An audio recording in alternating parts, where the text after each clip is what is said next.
নামের আগে শায়েক লাগায়। এরা কয় নবীর 40 বছরের আগের জিন্দেগি বাদ, নবীর 23 বছরের জিন্দেগি গ্রহণ করো, নবীর 40 বছরের জিন্দেগি বাদ দিয়ে দাও। এই ইবলিসের পেতাত্তা নাম জাহার আহমদুল্লাহ।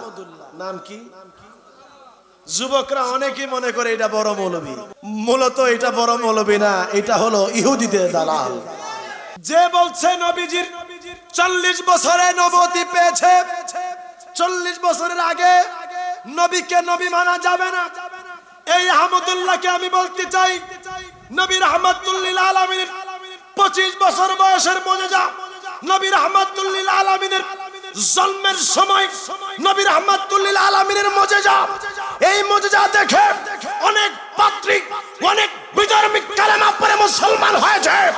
তুমি যে বক্তব্য দিয়েছো নবী 40 বছর আগে নবী হয় নাই, নিঃসন্দেহে তুমি কাদিয়ানীদের আকীদা পোষণ করেছো। কথা বলতে হবে ঠিক কিনা? কারণ কাদিয়ানারা বলে, কাদিয়ানী যারা, তারা বলে নবীকে শেষ নবী মানা যাবে না। তারা বলে গোলাম আহমদ কাদিয়ানী সে হলো শেষ নবী। জোরে কোন নাউজুবিল্লাহ। ওই কাদিয়ানীদের আকীদার সাথে এই সমস্ত শায়েখদের আকীদা বনে গেছে, যেখানে হাদিসের মধ্যে আমার রাসূল নিজে বলেছেন, আমি কখন থেকে নবী তোমরা জানো? আমার নবী বলেন, আমি তখন থেকে নবী যখন আদম ছিল মাটির মধ্যে, আদমের রূহ যখন দেহের মধ্যে প্রবেশ করে নাই, বাইনার রূহি ওয়াল জাসাদ, আদম পানিতে নাই, মাটিতে নাই, আদমের রূহ নাই, সেই সময়ও আমি রাসূল ছিলাম। জোরে জোরে কোন সুবহানাল্লাহ। এখন এই মৌলবীর সাথে কিছু দালাল মৌলবী যারা ঈমান নষ্ট করতেছে, এই সমস্ত কাযযাব, এই সমস্ত দাজ্জাল, তারা বলে আহমদুল্লাহর বক্তব্য নাকি সঠিক বক্তব্য। জোরে জোরে কোন নাউজুবিল্লাহ।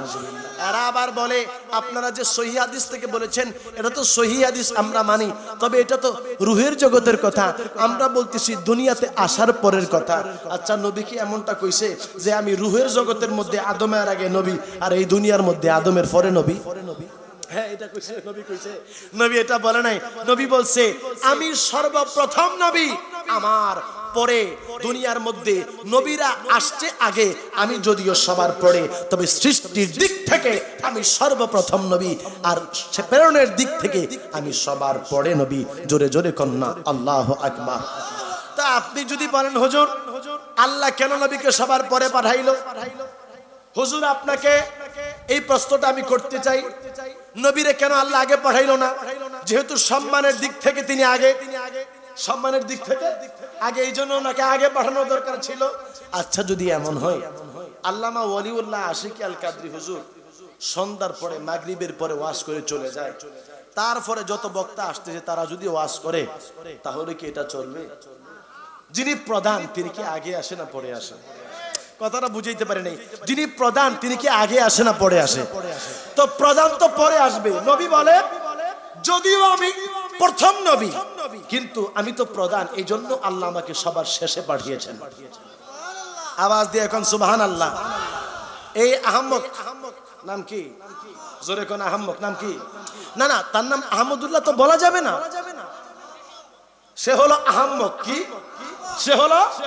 বলেন সে হলো এই আহম্মদ। বলতেছে নবীর 40 বছরের জিন্দেগি এটা মানা যাবে না। আমার কাছে বড় ভালো লাগছে আমাদের কমি গণনার কিছু আলেম, যেমন জুনাইদ আল হাবিব, তিনি বলছে এই হাদিসটা যে আদম আলাইহিস সালাতু ওয়াস সালামের রূহ এবং মাটি যেই সময় বিদ্যমান ছিল, যেই সময় রূহ আর মাটি একাকার ছিল না, একসাথে ছিল না, সেই সময় আমার নবী নবী ছিলেন। তারপরে রূহি ওয়াল জাসাদ এবং আমাদের কি নাম আবরার, কি আবরার, রেজাউল করিম আবরার, তিনিও বক্তব্য দিয়েছে যে নবীজি দুনিয়াতে আসার আগেও নবী ছিলেন। মারহাবা কোন।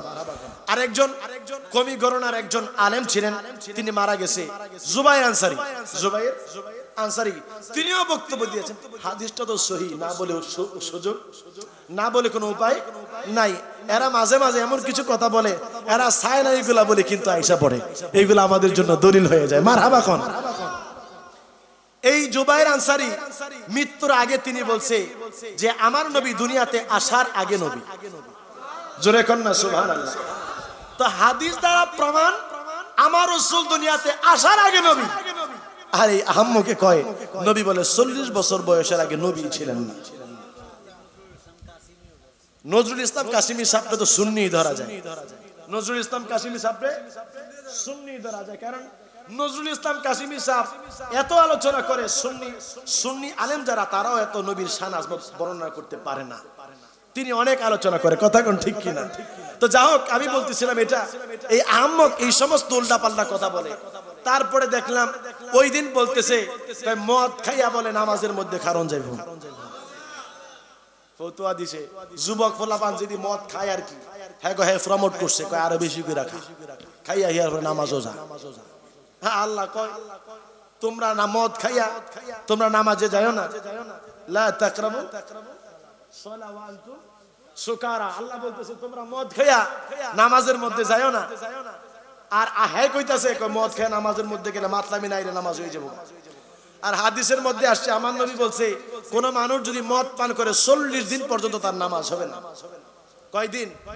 40 দিন। হারায় নামাজ মদ খেয়ে নামাজও করলে বলে নামাজ হবে। আচ্ছা হ্যাঁ কি মানুষের ইমান রাখছে না ফাড়াই দিছে? হ্যার লগে হ্যার কথা যে মানে সবগুলোর ইমান চলে যাবে, কথা কোন ঠিক কিনা? আচ্ছা কোন তো আমরা কি শায়েখদের কথা শুনবো না নবীর কথা শুনবো? আচ্ছা কে কে নবীর কথা শুনবেন হাত উঠান।